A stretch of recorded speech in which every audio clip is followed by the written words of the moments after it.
کلمہ مجھے دیا گیا ہے چھٹا کلمہ یہ کلمہ کاملیت کا بھی کہلاتا ہے اور فتح مندی کا کلمہ. اور اردو میں جس کا مطلب ہے مکمل کرنا، وہ کام جو شروع کیا گیا اس کو مکمل کرنا. انگلش میں کہتے ہیں از فنش. اور یونانی زبان میں ایک ورڈ ہے ٹیٹانسٹائی، جس کا مطلب ہے کہ پوری قیمت ادا کر دی. ہم یسوع مسیح کی زمینی زندگی کے بارے میں اگر دیکھتے ہیں تو یہ 7 کلمات جو ہے اس کی تمام تعلیمات اور اس کی زمینی زندگی کی عکاسی کرتے ہیں. اور جب زمین پر چلتا پھرتا تھا تو جو پہلے کے 30 سال ہیں آپ کو پتا اس میں اپنے ماں باپ کی فرما برداری کی، اپنے باپ کی مرضی کا جانا ہے. اس نے جو کچھ کہا اس نے کیا، وہ کر کے دکھایا. صرف وہ تعلیم دینے والا نہیں تھا بلکہ سکھا کر کے بتانے والا تھا. مشن کیا تھا اس کا مشن تھا باپ کی مرضی کو پورا کرنا. نیک جان کفارہ ادا کرنا، تبھی تو تمام ہوا. تو اس کا نام یسوع رکھنا کیونکہ وہی اپنے لوگوں کو ان کے گناہوں سے نجات دے. اور پھر یسوع مسیح کہتے ہیں کہ میں کھوئے ہوں کو ڈھونڈنے اور نجات دی ہوں. اس کی پیدائش جو عجیب و غریب طریقے سے بیان کی جاتی ہے، کسی تارے اجرام فلک میں بھی بتایا گیا ہے. چونکہ پیشن گوئیاں پوری ہونے والی تھی تو آسمان تک کو آراستہ کر دیا گیا.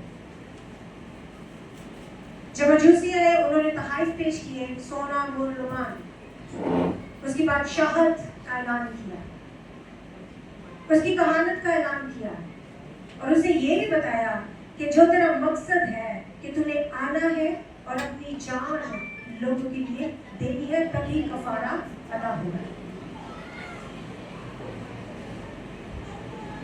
یونانی لوگ کیا کرتے تھے ٹیٹانسٹائی کہ وہ غلام خریدتے تھے اور ان کے لیے حد مدت مقرر ہوتی تھی اور وہ کچھ سال اس کے پاس کام کرتے تھے. چونکہ ان کی پوری قیمت ادا کر چکی ہوتی تھی تو وہ پھر آزاد کیے جاتے تھے. کلام میں لکھا ہے کہ اگر آپ یوحنا کی انجیل کو اسٹڈی کرتے ہیں اس میں لکھا ہے کہ جو کوئی گناہ کرتا ہے وہ گناہ کا کیا ہے؟ غلام ہے. اور گناہ کی مزدوری کیا ہے؟ موت. اور دوسرے سورہ کہتا ہے کہ ہم سب نے گناہ کیا اور خدا کی جناب سے محروم.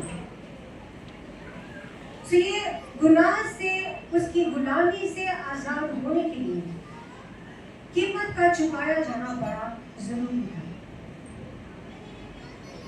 پترس ہمیں بتاتا ہے کہ تمہاری خلاصی فانی چیزوں سے یعنی سونا چاندی سے نہیں بلکہ کس چیز سے ہوئی؟ ایک بے عیب بے داغ بنے یعنی مسیح کے خون سے ہوئی. اس کا خون ہمیں تمام ناراستی سے پاک کرتا ہے. اس نے یسوع نے اپنا خون دے کر ہماری قیمت چکا دی. تمام ہوا. کیا تمام ہوا؟ وہ تمام وعدے، وہ تمام نبوتیں، پیشن گوئیاں جو پرانے عہد میں کی گئی ان کی تکمیل ہوئی.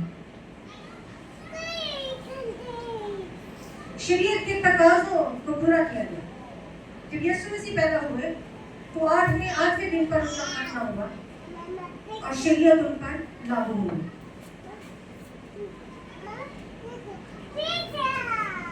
اور ان کی زمینی زندگی میں یہ بتایا گیا ہے کہ وہ جب بڑھ رہے تھے تو انسان کی نظر میں، خدا کی نظر میں مقبولیت حاصل کرتے ہوئے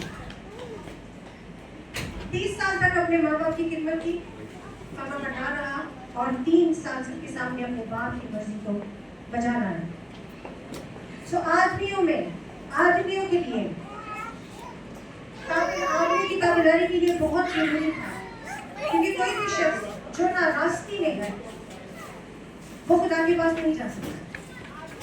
راست بازی کا تقاضا پورا کر کے تبھی کامل قربانی گزرانی جا سکتی ہے. اور یسوع مسیح نے اعلانیہ کہا تھا کہ میں شریعت کو منسوخ کرنے بلکہ پورا کرنے. سو یہ بھی اس نے بتایا کہ اب جب میں قربان ہو رہا ہوں تو قربانیوں کا سلسلہ بھی ختم ہوا. اب اور کسی قربانی کی ضرورت نہیں. یہ ایک ہی قربانی جو ایک ہی بار گزرانی ہے. ورنہ سال میں قربانی بار بار گزرانی جاتی ہے. بکروں کی، بھیڑوں کی، بچوں کی. پر یہ وہ قربانی تھی جو آپ کے گناہوں میں صرف ڈھانپ سکتی ہے پر انہیں مٹا نہیں سکتی. پر یہ جو قربانی ہے جو اس بدن کی جس کے بارے میں یوحنا کہتا ہے دیکھو وہ خدا کا بنا جو جہان کا گناہ اٹھا لیا جاتا ہے. یعنی ازل سے ذبح کیا ہوا بنا. یہ کیسی قربانی تھی؟ اسے پاک بے عیب زندہ قربانی گناہ کو گزرانی اپنا بدن دے دیا تاکہ توڑا جائے اور آپ اور میں شفا پا سکیں. اس نے اپنا لہو بہا دیا اور اپنا ہی خون لے کر باپ کی حضوری میں پہنچ گیا. اٹھیلا شفایت کی کہ اب کفارہ پورا ہو گیا کیونکہ بغیر خون بہائے معافی نہیں ہے. یہ ایسی قربانی جس کے بعد آپ کسی اور قربانی کی ضرورت نہیں. اور اس قربانی میں جو لہو بہایا گیا وہ ہمارے گناہوں کو ڈھانپتا نہیں ہے، وہ انہیں مٹا دیتا ہے. وہ بس پشت پھینک دیتا ہے اور وہ ہمیں نظر نہیں آتے ایسے جیسے وہ کبھی نہیں ہوتے.